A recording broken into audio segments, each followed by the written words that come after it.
Muy buenas tardes a todos, soy Alexia Almada y les doy la más cordial bienvenida a una nueva sesión de este ciclo de webinars abordando las problemáticas sudcalifornianas desde la UAPS. La universidad pública ha experimentado numerosos cambios en las últimas décadas. Sin embargo, recientemente está conociendo uno de los procesos más profundos, puesto que involucra plenamente su razón de ser desde su fundación histórica hace más de 1000 años. Este proceso implica tener en cuenta su función social como ente activo y dinámico, partícipe en la toma de decisiones de orden público y gubernamental. Sus estrechos y diversos vínculos con distintos actores de la sociedad, como son las ONGs, el sector empresarial y productivo, las comunidades rurales y sociedades ejidales y rancheras, el gobierno municipal, estatal y federal, así como particulares de la sociedad civil. Este ciclo de webinars es la oportunidad para conocer y entender algunos de los temas de mayor relevancia social y ambiental en nuestra región por medio de la intervención de sus principales exponentes, asociaciones civiles, funcionarios, emprendedores. Asimismo, se busca identificar la manera como la UAPS busca tener incidencia en estos temas a través de actividades de participación social, investigación y docencia. Comenzamos, que lo disfruten.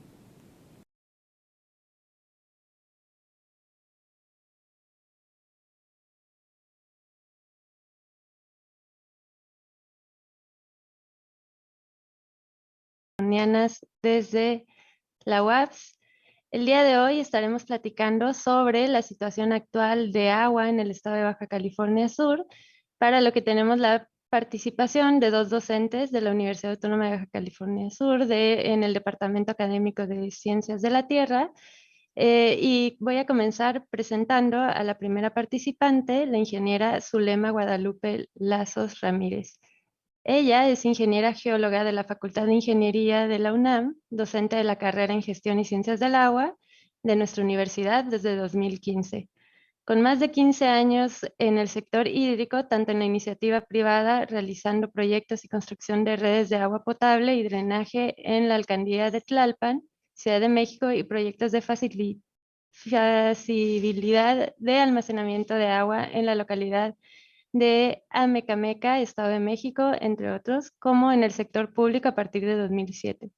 Trabajó en la Comisión Estatal de Agua de Baja California Sur en la elaboración y actualización de proyectos y estudios para la construcción, ampliación, rehabilitación y supervisión de infraestructura hidráulica como sistema de agua potable, alcantarillado sanitario, pozos profundos para la extracción de agua, acueductos, cárcamos, entre otros, que fueron realizados mediante programas estatales y municipales en coordinación con programas federalizados.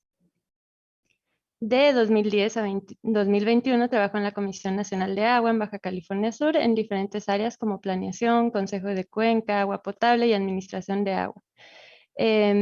Colaboró en los procedimientos administrativos para concesiones de aguas nacionales y bienes inherentes como terrenos federales y extracción de materiales, en coordinación con las áreas técnicas, consejos de cuenca y agua potable, normatividad, inspección y atención a usuarios de aguas nacionales. Es muy amplia la semblanza de la ingeniera Zulema, entonces creo que hasta aquí lo voy a dejar. Ya tenemos una clara idea de la amplia trayectoria que tiene usted en materia de agua, de proyectos para infraestructura hídrica. Entonces, más bien quiero que nos platique un poquito que nos contextualice de qué es lo que está pasando actualmente en nuestro estado y pues que podamos conocer, ¿no?, qué se puede hacer al respecto. Entonces, le doy la palabra, ingeniero. Hola, buenas tardes a todos. Antes de comenzar, agradezco la invitación de la doctora María Zeta Flores para participar en esta transmisión convocada por el módulo de responsabilidad social universitaria de la Dirección de Planeación de la Universidad Autónoma de Baja California Sur. Y sí, entrando ya al tema, nosotros tenemos el tema de disponibilidad del agua en Baja California Sur. El agua, sí, el agua. Es uno de los temas prioritarios a nivel mundial. El agua es necesaria para la humanidad, para los seres vivos y para el planeta en sí. Por lo que la búsqueda de llegar a una gestión adecuada es prioritaria. En Baja California Sur, la siguiente por favor. En Baja California Sur se ubica Baja California Sur se ubica en México, al noroeste de nuestro país. Es la parte sur de la península. Ahora, en cuanto a la ubicación geográfica mundial, se observa, la siguiente por favor, se observa que el norte de México se encuentra en la misma longitud que los grandes desiertos del Sahara y el Arábigo. Esta ubicación, en conjunto con el relieve, entre otros, son factores determinantes para el clima en Baja California Sur y, por ende, la disponibilidad del recurso hídrico. A nivel global, 2/3 de la población vive en regiones donde se sufre escasez del agua. O sea, este es un dato muy interesante, muy importante de cómo estamos viviendo en la actualidad conforme al sector hídrico. Ahora, la siguiente, por favor. La institución de gobierno federal mexicana, y menciono mexicana porque espero que nos estén viendo de diferentes países, se le denomina Comisión Nacional del Agua. Y esta tiene la misión de preservar las aguas nacionales y sus bienes públicos inherentes, la cual delimitó al país en 13 regiones hidrológico-administrativas, como se alcanza a ver en nuestra lámina, ¿no? En donde la región hidrológica administrativa número 1 es la península de Baja California y es donde nos encontramos nosotros como estado.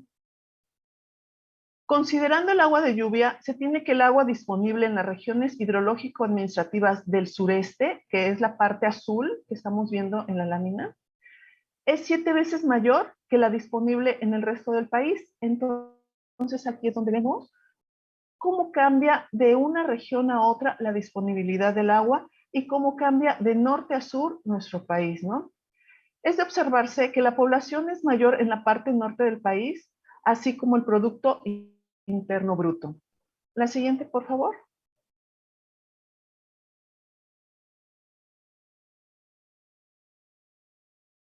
Ahora, 2/3 partes del territorio nacional al norte se consideran áridas o semiáridas, donde se tienen precipitaciones anuales menores a los 500 milímetros al año. Mientras que en una tercera parte, que está al sur, como lo vimos en la lámina pasada, que estaba en azul, se presentan precipitaciones anuales que superan los 2,000 milímetros por año. En Baja California Sur, el promedio anual histórico de precipitación es de 177 milímetros, ubicándolo al estado como como el que tiene la menor precipitación del país y donde el clima es muy seco. De hecho, aquí en la lámina se observa Baja California Sur, que está pintado casi todo de rojo, en donde se observa que el 92% de su territorio comprende a un clima muy seco. El 7% es seco y semiseco y se observa en sus partes amarillas. A lo mejor no se observa muy bien en la lámina, pero está en amarillo.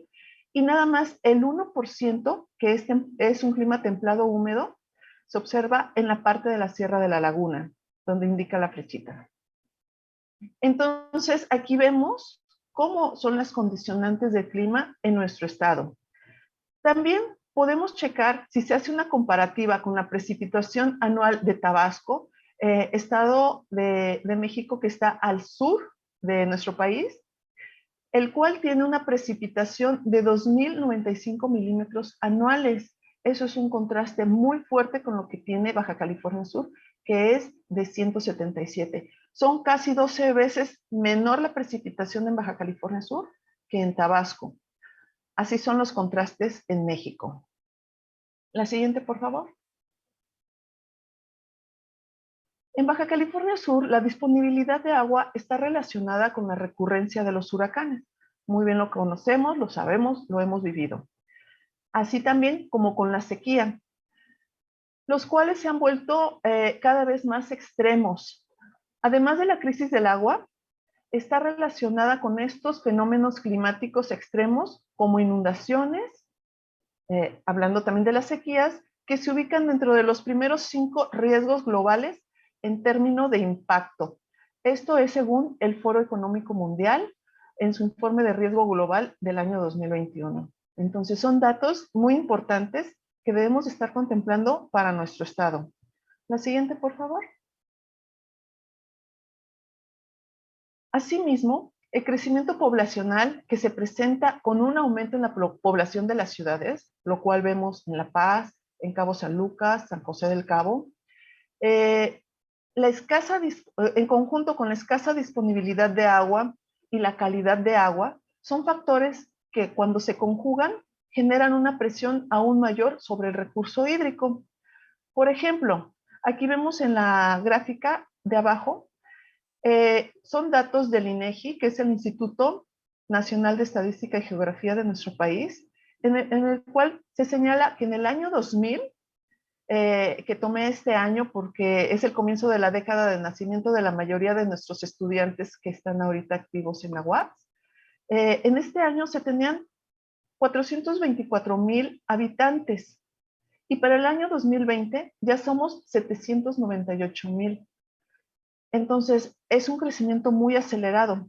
Es aquí donde resalta también todos los proyectos que debemos de desarrollar para el derecho humano al agua y el abastecimiento de agua a las poblaciones, destacando entre otros usos el uso público urbano y el doméstico por el mismo derecho humano al agua. Pero no son menos importantes todos los demás usos, como el agrícola, el industrial, el de servicios, que también, o entre otros, ¿no? O todos los demás, que también son indispensables para el desarrollo de las comunidades. Por eso es la importancia de los estudios de disponibilidad de agua en el ciclo hidrológico para obtener una buena gestión. La siguiente, por favor. Por lo anterior, tenemos que conforme al acuerdo por el que se actualiza la disponibilidad media anual de las aguas nacionales superficiales de las 757 cuencas hidrológicas, el cual fue publicado en el Diario Oficial de la Federación el 21 de septiembre de 2020, se tiene que Baja California Sur se localizan 42 cuencas y solo la cuenca Todos Santos presenta déficit. Entonces, para aguas superficiales solamente tenemos una cuenca que está al sur del estado, está, gracias, ahí donde está señalando el cursor, está con rojo, espero que se alcance a ver, y es la única que presenta déficit. Ahora, en la siguiente. Asimismo, en este estado se localizan 39 acuíferos, de los cuales 21 presentan disponibilidad media de volúmenes de agua negativa. Lo que esto representa que más del 50% de los acuíferos del estado tienen déficit en sus volúmenes de agua. Ese es un tema muy importante que debemos de retomar para saber hacer la gestión y manejo de las aguas de cada uno de estos acuíferos y sus cuencas respectivas.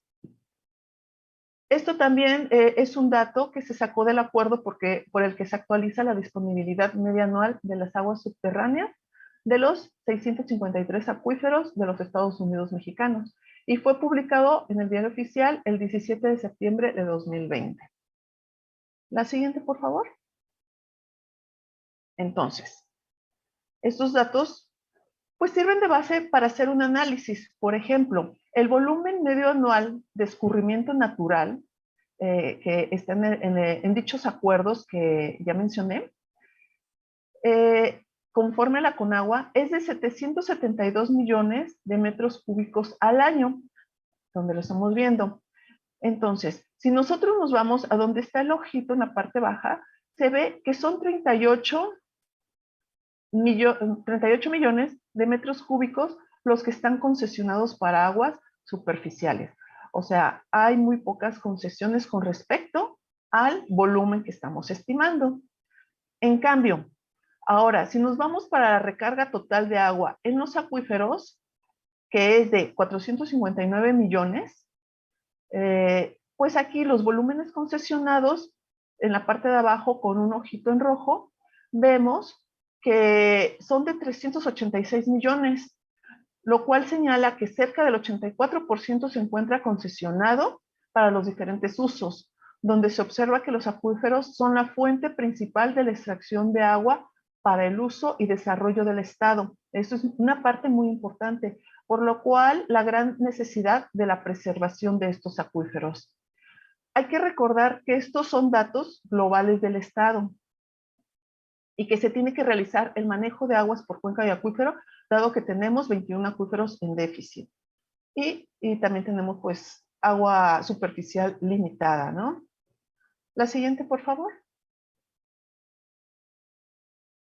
Estas gráficas son del resultado de las tablas anteriores y se puede visualizar que el uso agrícola representa el mayor volumen concesionado en el estado.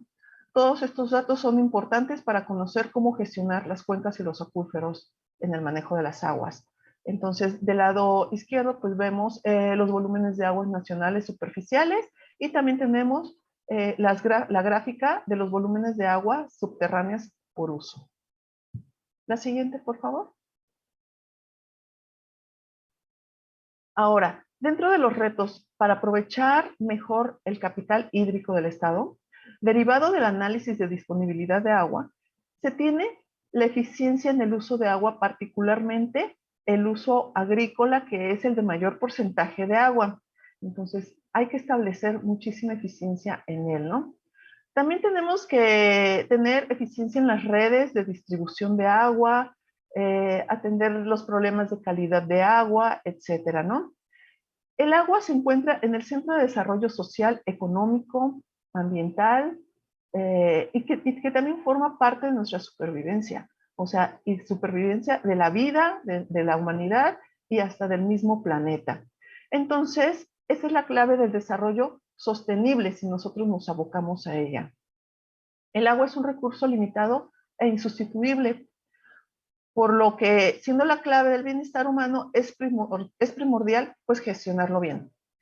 En esta parte, en la parte de que tenemos los volúmenes de las descargas de aguas residuales, lo estoy contemplando porque también son volúmenes de agua que después de un tratamiento, estos también pueden ser factibles para el reuso. Entonces, para que nosotros podamos lograr un desarrollo sostenible, también debemos contemplar estos volúmenes de descargas de aguas residuales que, dependiendo de su tratamiento, son candidatas al reuso con base a la normatividad, siempre, ¿no? La siguiente. Bueno, hay varios retos para el Estado. Estos retos pues están conforme a la disponibilidad. Hay muchísimos más de los que yo listé aquí, pero de los retos más grandes pues son las eficiencias en el consumo de las aguas, ¿no? En todos los usos, ya sea el uso agrícola, en el uso público urbano, donde existen varios retos también, en donde debe de haber un mejoramiento en los organismos operadores. También tenemos que contemplar pues, los fenómenos hidrometeorológicos extremos con el cambio climático, pues ya vamos viendo que van aumentando, están haciendo cada vez más fuertes y en algunas partes más recurrentes. También tenemos que tenemos que hacer un manejo adecuado de las partes altas de las cuencas, como son nuestras sierras, la de la laguna, la de las que tenemos al norte, ¿no? Debemos de tener mucha atención en los problemas de contaminación.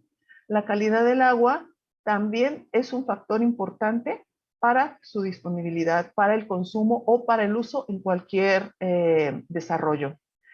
Y algo también muy importante es la búsqueda de las nuevas fuentes de abastecimiento.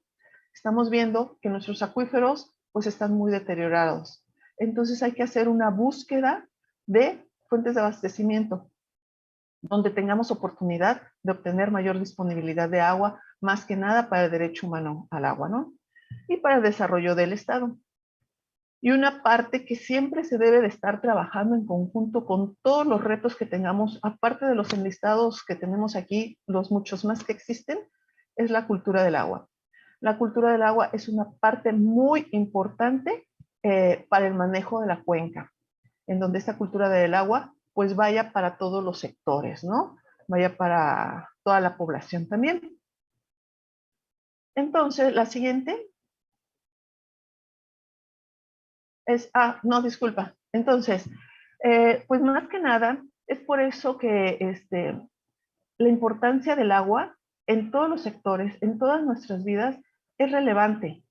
Y por eso la carrera de Ciencias y Gestión del Agua, donde se forman profesionistas con vista a un manejo sustentable de recursos hídricos. Esta carrera forma profesionales con conocimientos y habilidades para ayudar a la sociedad. Por eso es tan importante esta carrera dentro de la universidad. Por mi parte sería todo, y muchas gracias. Muchas gracias, ingeniera. Ya me surgieron varias preguntitas que quisiera hacer para profundizar un poco en el tema, realmente muy, muy interesante y pues hay que hacer mucho énfasis en la gravedad de la situación, ¿no? Entonces me gustaría un poco que profundizáramos en eso un poco más adelante, pero Claro que antes sí. de eso cedo la palabra a la doctora María Zeta Flores López, quien es doctora en Ingeniería del Agua con mención cum laude por la Universidad Politécnica de Valencia, en España, y por la misma universidad tiene una maestría en Ingeniería Hidráulica y Medio Ambiente con especialidad en ordenación, restauración y gestión de cuencas. Tiene formación de Ingeniería Civil por el Instituto Tecnológico de La Paz y es profesora investigadora del Departamento Académico de Ciencias de la Tierra en las carreras de Gestión y Ciencias del Agua, Geología. Es responsable académica de la carrera de justamente de la licenciatura en Gestión y Ciencias del Agua y es responsable del programa institucional de manejo integral del agua, del que vamos a estar preguntando también un poquito más adelante, de nuestra universidad. Ella es especialista en hidrología, modelación hidrológica y control de la erosión y es miembro del Sustainable Development Solutions Networks, o SDSN, de las Naciones Unidas, de la Red Mexicana de Cuencas Hidrográficas y del Grupo Especializado de Trabajo en el Consejo de Cuenca de Baja California Sur.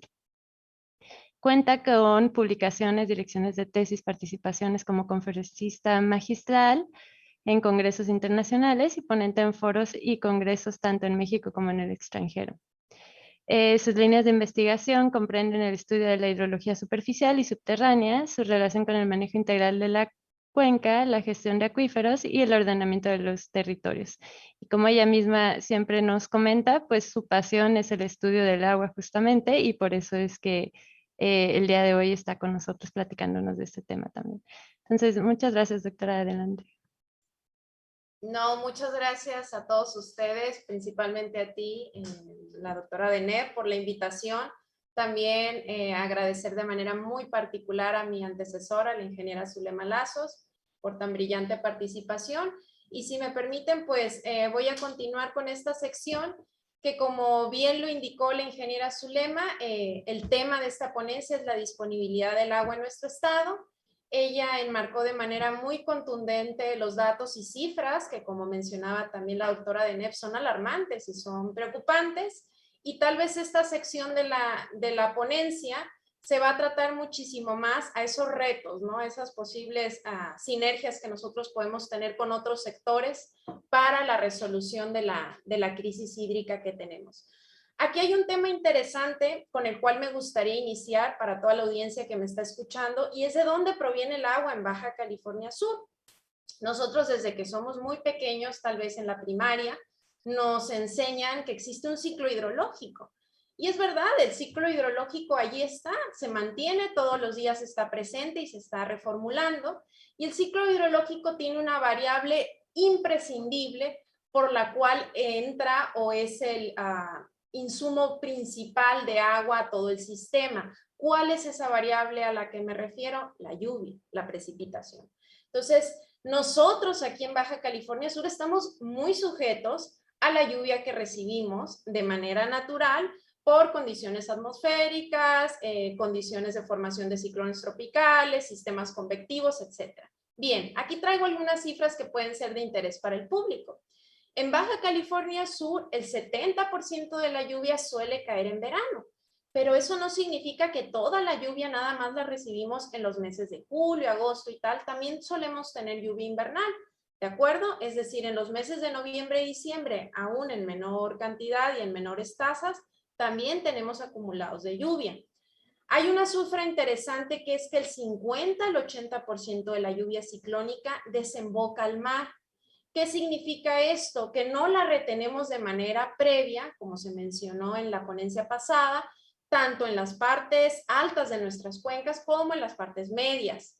El 10 al 20% de las lluvias ciclónicas se está infiltrando. No es una tasa muy elevada. Nos gustaría llegar por lo menos a un 50%, pero esas cifras no son así. Por consiguiente, estamos trabajando del orden del 5 al 10% del agua que se recarga a los acuíferos. Es una tasa muy pequeñita, ¿de acuerdo? Entonces, estamos hablando de una recarga promedio del orden de 10 milímetros al año, ¿de acuerdo? Tengo por aquí un mapa a la derecha que tal vez le puede ayudar a entender a la audiencia que nos está escuchando, donde aparecen unas líneas continuas de diferente color, que son las isoyetas, ¿de acuerdo? Que enmarcan o representan la lluvia de esas regiones. Aquí es interesante ver que la zona norte del estado tiene lluvias muchísimo menores. Estamos hablando del orden de los 50 milímetros, media anual, ¿de acuerdo?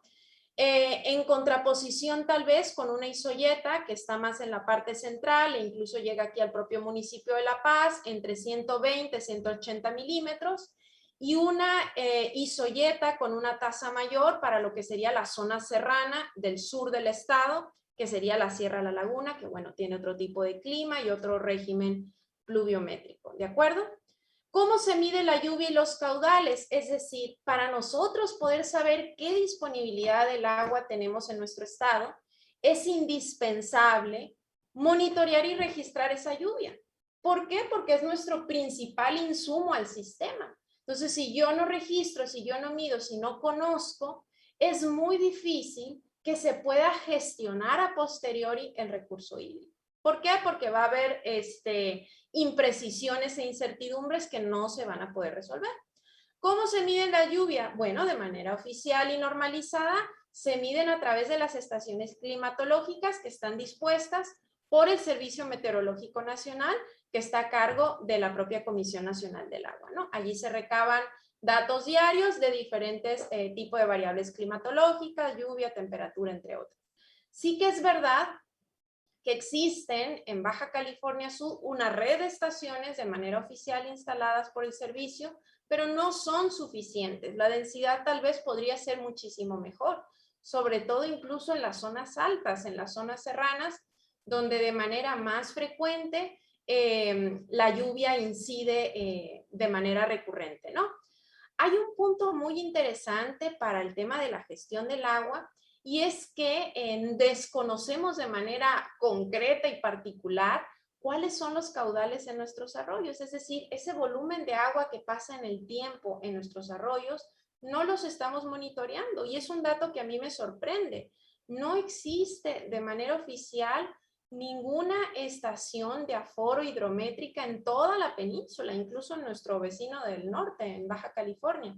Entonces es muy difícil monitorear esos caudales cuando viene un evento torrencial de lluvia, porque esa escorrentía no se está midiendo, ¿de acuerdo? Entonces, así es difícil planear, ¿no? Un punto interesante que hay que dejar claro en relación a la disponibilidad del agua potable es quién gestiona a manera local o regional ese recurso, ¿no? Se mencionó previamente en este caso que son los organismos operadores de agua potable los que llevan a cabo esta función. Sí que es verdad que ellos como órgano tienen ahora sí que pues una de las funciones más complejas, digamos que es de los eslabones más débiles de toda la cadena, porque ellos están en contacto directo con la ciudadanía, con todas las viviendas del municipio, y ellos son en todo caso los responsables de suministrar ese recurso. ¿Y por qué digo que tal vez es el eslabón más débil de la cadena? Porque los organismos operadores desafortunadamente pues trabajan bajo mucha presión, bajo deudas muy complicadas de gestiones pasadas y de pocos ingresos. Entonces es difícil a veces también para ellos gestionar y coordinar todo esto, aunque sí que es verdad que se podrían hacer más esfuerzos. Un punto interesante para la disponibilidad del agua en nuestro estado es que no se cuenta con una micromedición universal, masiva, de cuánta agua se está consumiendo. Entonces, si nosotros en nuestra vivienda no tenemos un medidor que esté registrando ese consumo a lo largo de todos los días, de toda la semana, también para el organismo operador de agua potable es difícil o bastante complejo poder gestionar el recurso y poder hacer planes a futuro, ¿de acuerdo? Se hacen proyecciones, etc. Un punto también interesante que se repite en las principales ciudades de nuestro estado. Hablo de la ciudad capital de La Paz, pero también en Cabo San Lucas, en San José del Cabo. Es el tema de la red de distribución de agua potable. Este no es un problema intrínseco de nuestro estado. Esto se repite en todo México y en numerosos países de América Latina. ¿Qué pasa? Que la red de tuberías ya se encuentra obsoleta, se ha quedado vieja, es muy costoso reemplazarlo, se necesitan estrategias, un plan a seguir, y bueno, eso por ende representa que alrededor, nadie sabe exactamente la cifra, alrededor del orden del 40, 50, 55% de esa agua que fluye por esas tuberías que están bajo nuestros pies se desperdicia, lo cual evidentemente en una zona árida como la nuestra es una licencia que no nos deberíamos ni nos podemos permitir, ¿de acuerdo? Son retos interesantes los que tienen los organismos operadores de agua potable. ¿Qué hacer con las aguas subterráneas en BCS? Se mencionó previamente en la ponencia de la ingeniera Zulema que nosotros nos debemos de manera mayoritaria a la utilización de esas aguas subterráneas provenientes de los acuíferos. Pero un punto importante aquí a la audiencia que me está escuchando es que los acuíferos son estas formaciones geológicas que no las podemos ver, son subterráneas, están bajo nuestros pies, pero es interesante poder comprender a profundidad y determinar cuáles son los balances de esa agua subterránea que está allí contenida. ¿A qué me refiero con balance? Un balance es muy simple. ¿Qué es lo que está entrando a tu sistema y qué es lo que está saliendo de tu sistema? Si tú no tienes control preciso de cuál es esa cantidad de agua que está ingresando al acuífero y cuál es esa cantidad de agua que se está extrayendo mediante los pozos, las concesiones, las extracciones de agua potable, evidentemente van a existir oquedades y vacíos de la información. Y ese es un punto muy interesante que se ha retomado durante muchísimos años aquí en Baja California Sur, promover la realización de mayores estudios de agua subterránea con pruebas de bombeo para conocer cuál es la transmisibilidad real de nuestros acuíferos. Por ejemplo, el tema de la intrusión salina. Se tienen aproximaciones, se hacen estimaciones, se hacen modelaciones, pero muchas veces hacen falta todavía más proyectos reales en campo, in situ, los cuales a veces no son tan económicos, conllevan una inversión importante, pero son muy necesarios para poder entender y conocer realmente en qué cifras nos estamos manejando. ¿De acuerdo? Siguiente, un punto importante son las obras de conservación de agua y suelo. Hemos visto que somos el estado más seco de todo México. Bueno, ya esa cifra no la podemos modificar, es la que tenemos. Ahora nos vamos a dedicar a que esa cifra tan reducida y tan pequeña de agua la vamos a gestionar de la mejor manera posible. Y una herramienta relacionada a la infraestructura hidráulica es esta que están viendo aquí, las obras de conservación de agua y suelo. No suelen ser excesivamente costosas, digamos que es una solución en cierto modo pues bastante factible y el beneficio es muy amplio. Sobre todo estas obras son para contener el agua cuando viene un evento de lluvia. Por ejemplo, yo creo que todos los que tal vez me estén escuchando recuerdan de forma pasada el evento del ciclón tropical del huracán Olaf, ¿no? Que en 2 días dejó una cantidad de lluvia razonable y considerable y que esa agua hubiese sido completamente beneficioso y provechoso que se hubiese almacenado, detenido, precisamente para recargar el acuífero en las zonas altas de nuestras cuencas, adicional a las presas que ya están funcionando en Baja California Sur, ¿no? Entonces, a veces son pequeñas obras o represos o diques que no representan mucha inversión, que son gaviones, por ejemplo, obras de mampostería, de piedra acomodada, incluso de material de la región, que nos ayudan precisamente a contener esa agua cuando viene la época húmeda. ¿De acuerdo? Siguiente. Otro punto interesante relacionado también a la disponibilidad del agua que siempre solemos mencionar es que necesitamos y demandamos personal capacitado en el agua, en el recurso hídrico, es decir, en este caso, personas que hayan recibido una formación tal vez muy específica y muy concreta acerca de cómo funciona el ciclo hidrológico, cuál es la economía del agua, cómo se gestiona el agua potable en una ciudad y cuáles son las alternativas más novedosas que se están llevando a cabo en el mundo entero. Entonces, en este caso, nosotros al interior de la Universidad Autónoma de Baja California Sur tenemos la única carrera que forma profesionales del agua en todo el noroeste de México. Entonces, vamos aprovechando esa coyuntura, vamos difundiendo esta bonita opción para que los estudiantes, en este caso, que están ahora mismo cursando esta carrera, se mantengan, pero sobre todo las nuevas matrículas, los nuevos aspirantes, puedan ingresar a una carrera que tiene un componente medioambiental y social brutal. Estamos ayudando o estamos incidiendo en una de las 2 o 3 problemáticas más graves que tiene nuestro estado de manera actual, la crisis hídrica. Entonces vamos a formar especialistas, gente capacitada, que con argumentos, que con soporte científico puedan ayudar allá afuera en el campo laboral a resolver todos estos problemas que se han estado mencionando durante esta ponencia. Por último, no me quiero extender más del tiempo que ya me corresponde, casos de éxito en el extranjero que podría replicar BCS. Yo creo que hay numerosos, pero sobre todo nos podríamos acotar a 2 países, Israel y Estados Unidos. En este caso, dado el texto que está en la diapositiva, hago énfasis en Arizona. ¿Por qué elegí Arizona? Porque aparte de ser un caso famoso a nivel mundial, tiene condiciones climáticas muy similares a nuestro estado. Entonces, no es que lo que nos esté pasando a nosotros no les ha pasado a nadie en el mundo previamente, para nada. Es una situación recurrente, las graves sequías, la escasa disponibilidad de agua. Arizona ya lo vivió. ¿Y qué sucedió con Arizona? Principalmente, y se menciona en la parte final del texto, cerca del 40% del agua que se distribuye en las viviendas de Arizona procede de plantas de tratamiento. Es decir, son aguas residuales, la gente confía y se abastece de esas aguas.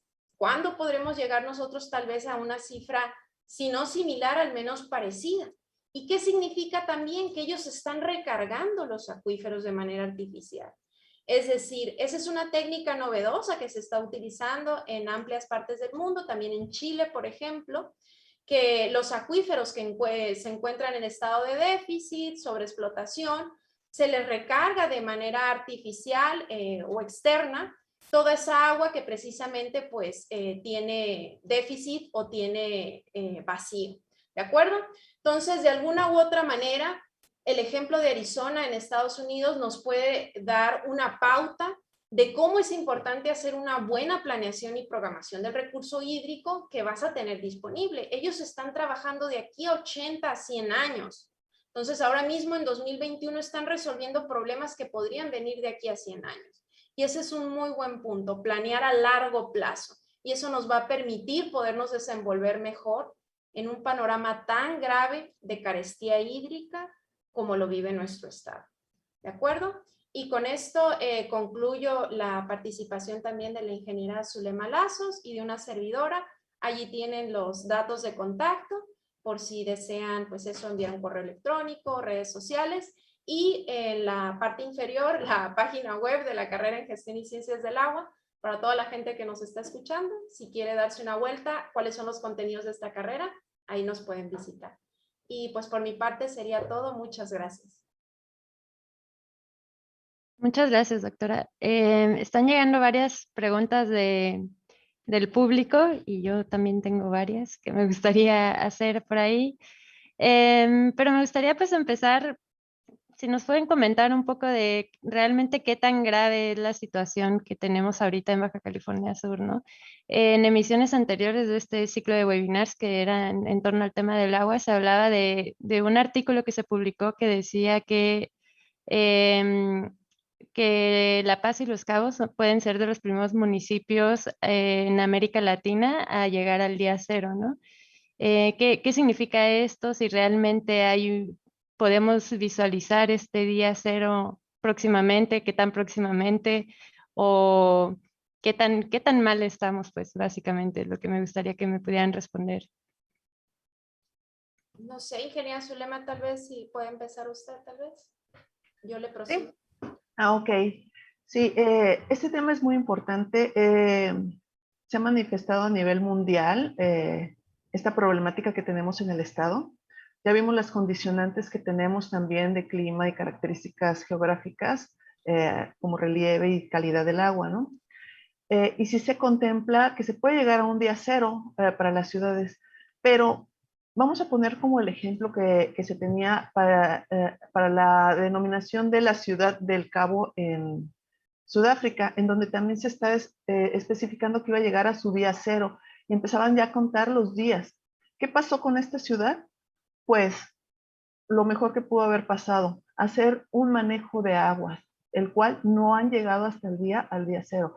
¿Qué podemos hacer en Baja California Sur? Hacer lo mismo. Ahorita que aún no hemos llegado al día cero, que esperemos que no lleguemos, es hacer un buen manejo de las aguas, conforme pues al balance que tenemos, como lo comentaba la doctora María Zeta. Tenemos que saber muy bien las mediciones y el control de cada uno de nuestros aspectos dentro del ciclo hidrológico. Por ejemplo, tenemos poca lluvia, poco se infiltra al subsuelo para rellenar los acuíferos o para recuperar nuestros acuíferos, pero también tenemos una gran evaporación. Entonces, todo esto hay que tener una medición y un control, el cual pues se tiene que ir en camino. Si ya vimos las condicionantes del estado, entonces es prioridad que también se hagan todos estos programas para la medición y control de las aguas. Y no nada más viéndolo desde un simple punto de vista general, no. Cada uno de los usos que se le está dando al agua deben de contemplarlo en su eficiencia para cada uno. Por ejemplo, para el uso agrícola, pues deben de eficientar sus sistemas de riego, lo cual en Baja California Sur sí se está haciendo. Ahora, con los organismos operadores, que son los que usan el agua para el abastecimiento a través de sus redes de agua potable para el abastecimiento a la población, ellos también deben de tener un mejoramiento. A nivel mundial se está viendo un proceso muy rápido de la tecnología, en donde ya se están instalando en muchas ciudades lo que es el Smart Water o digitalización de todo el proceso hidrológico de las ciudades, hacer ciudades inteligentes para poder controlar y manejar bien las aguas y con eso eficientarlas. Esto se hace pues con el fin de no llegar a una crisis del agua que ya sea perjudicial para la población o que definitivamente se le llame o denomine día cero. Eso es lo que puedo decir. No sé si la doctora puede abundar más sobre este aspecto.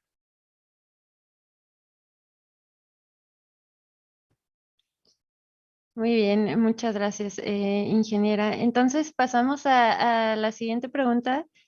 Y me gustaría tomar un poco el tema del ejemplo de Arizona que estaban platicando, que es un ejemplo que creo que todos los que están preocupados por estos temas de permacultura y manejo de aguas y todo, es un ejemplo muy característico con los libros de Brad Lancaster y todo este tema, ¿no?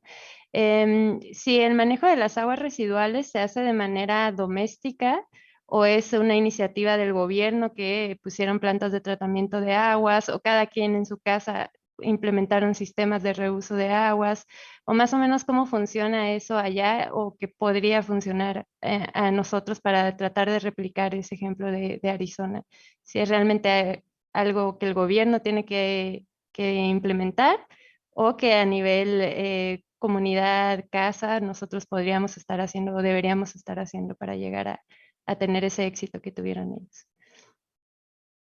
Sí, tal vez ahí el ejemplo de Arizona nos viene como anillo al dedo, porque precisamente creo que tanto, algo que mencionas, Deneb, tanto el gobierno como la sociedad en este caso hicieron clic, hicieron una mancuerna muy unida, precisamente para paliar la crisis hídrica que ellos tenían.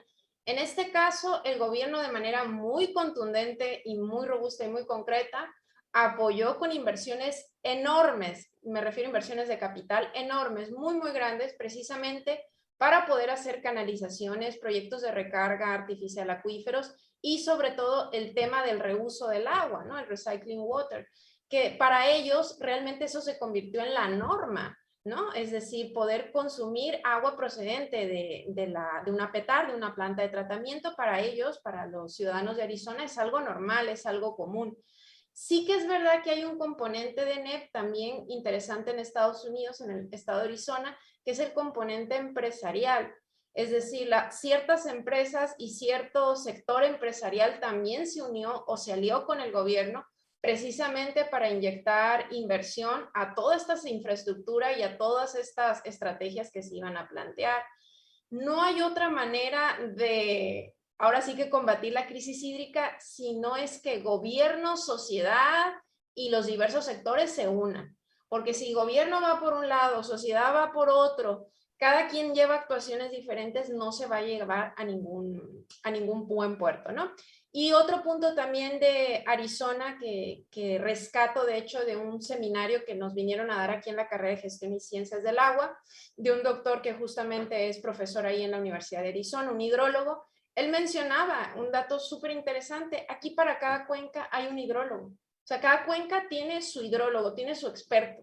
Y el hidrólogo es en este caso, el mandamás al que realmente tanto gobierno, sociedad, lo tienen en un punto muy alto al cual le hacen caso y evidentemente va orientando de manera pues bastante adecuada y correcta cuáles van a ser las actuaciones. Él mencionaba, ahí no hay cuenca que no tenga un hidrólogo responsable y ese hidrólogo se sabe de A a Z su cuenca, sus escorrentías, sus almacenamientos, todo lo que se mencionó previamente. Eso es algo que podríamos replicar aquí en BCS. Tener gente especialista, responsable, que esté asesorando también a los órganos de gobierno en materia hidrológica. ¿Para qué? Para que justamente esas actuaciones pues vayan encaminadas en el tema de rescatar nuestros acuíferos, sobre todo, más que nuestras cuencas, nuestros acuíferos. Muchas gracias. Y en ese sentido hay una pregunta del público que nos preguntan, bueno, que justamente se refiere al tratamiento de aguas residuales, que cómo estamos nosotros. Hay un dato por ahí que dice que a nivel mundial el 80% de las aguas que se usan, de las aguas residuales, acaban siendo desechadas sin ningún tratamiento. No sé qué tan cierto sea eso, pero para nuestro estado, ¿cómo estamos? Si realmente tenemos algún dato de cuánto porcentaje del agua que usamos es tratado y pues cuántas plantas de tratamiento se usan para eso, o no tenemos ni idea, no se trata, o cómo estamos en ese sentido. En general. Bueno, este tema del tratamiento de aguas residuales es un tema muy importante. De hecho, por eso mismo lo toqué en donde tiene que haber un tratamiento para las aguas para poder usarlas, ¿no? Conforme mencionaba la doctora Acena en Arizona. Aquí en el estado existen plantas de tratamiento, las cuales son monitoreadas en su calidad del agua. Se han tenido muchos ejemplos en donde esa calidad del agua, pues al descargarse no cumple con la norma y han sido sancionados por la institución responsable. Sin embargo, sí existen plantas de tratamiento. De hecho, hay plantas de tratamiento, por ejemplo, voy a poner el ejemplo de Los Cabos, en donde los hoteles, pues también los hoteles tienen la problemática del agua y entonces ellos empiezan a desalinizar y tienen ellos mismos un sistema integral de tratamiento de aguas residuales que también son monitoreadas. Entonces, por eso hay un catálogo de todos los, o son los concesionarios que tienen permisos de descarga de aguas residuales. Cabe señalar que también hay una normatividad y bajo esa normatividad pues se van a instaurar esas sanciones o se va a solicitar que se formalicen para sus descargas. Sin embargo, insisto, la cultura del agua lo que hace es que muchas personas escondan toda esa información, ¿no? Que no quieran hacer una planta de tratamiento y empiecen a tirar las aguas. Y hasta que no haya un denunciante, pues no se va a saber si esas aguas se tratan o no. Entonces, por eso es muy importante que todo lo que sea relativo al agua y cultura del agua, pues estemos sobre el mismo barco todos. No se lo dejamos nada más a una institución, no se lo dejemos nada más a la política, al gobierno, a la academia. No, también toda la sociedad debe de entrar, debe estar consciente de la problemática que tenemos en el Estado y por ende, pues también debe de estar consciente de que existe una normatividad y llevarla como debe de ser.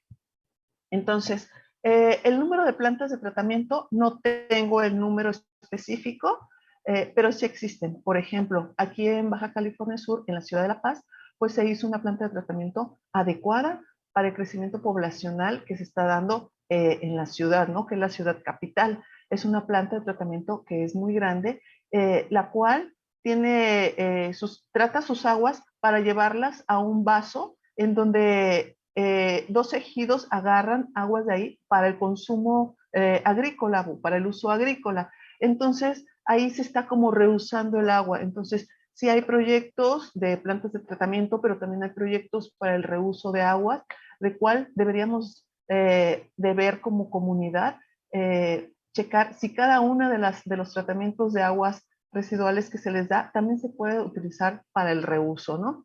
A lo mejor no siendo directamente para el reuso en una casa, pero siendo para otras actividades, ya sean industriales, recreativas, de riego para campos de golf, de riego para cultivos, etcétera, ¿no? Que cumplan con las calidades específicas. Una de las características importantes que tiene el agua conforme a la sociedad, pues es la salud, ¿no?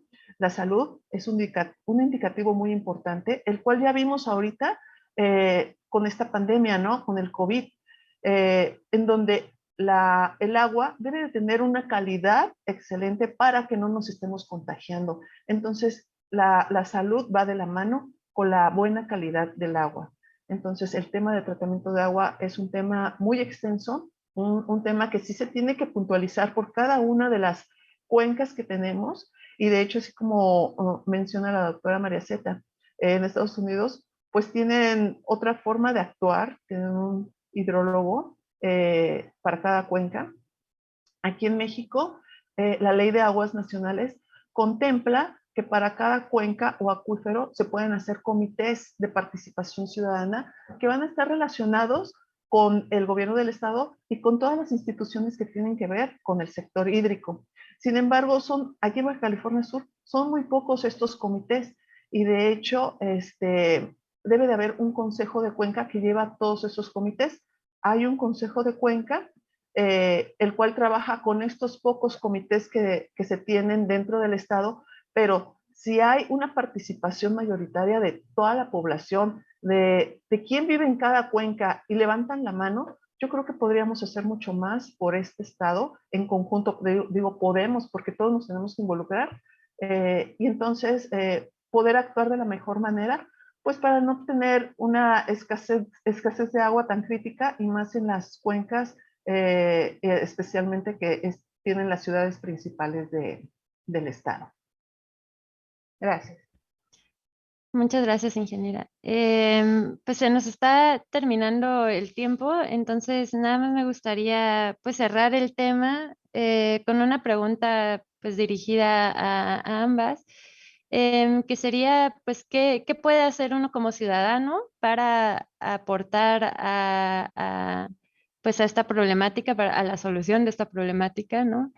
Y qué tendría, bueno, ¿cuáles serían las principales acciones que ustedes le dirían al gobierno que habría que poner énfasis en este momento, ¿no? Que nos dijeran 3 acciones a nivel ciudadano que podríamos implementar y a nivel gobierno, ¿cuáles serían las acciones prioritarias que ven para Baja California Sur?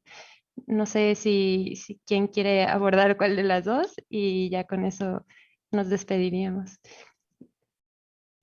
De acuerdo. Bueno, primero la cultura del agua, que ya se había mencionado previamente.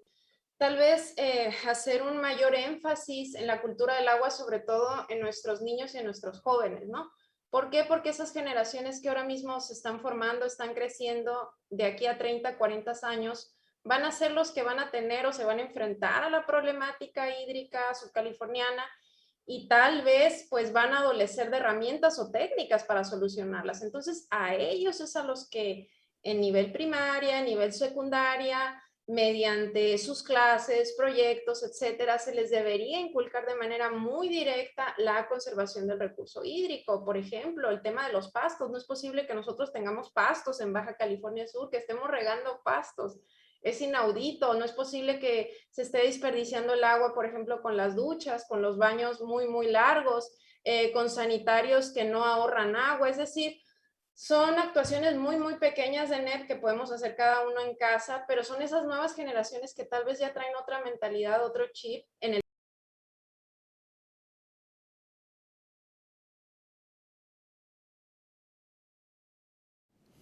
Estamos ya en el cierre de este webinar. Agradecemos mucho haber estado con nosotros esta tarde. Le invitamos a seguir el resto de las transmisiones de este ciclo los miércoles en punto de las 12 del día a través de la señal de Radio WAPS en el 1180, en Radio WAPS, en MixLR y en la página de Facebook Comunicación Radio WAPS. También pueden visitar las grabaciones de esta y todas las sesiones anteriores en la misma página de Facebook y en el canal de YouTube Radio WAPS. Agradecemos también al Departamento de Vinculación, al Departamento de Difusión Cultural y Extensión Universitaria, a Radio WAPS y a la Coordinación de Tecnologías de la Información y la Comunicación por su apoyo con la Coordinación de Responsabilidad Social Universitaria para la realización y difusión de este ciclo de webinars. Soy Alexia Almada. Hasta pronto.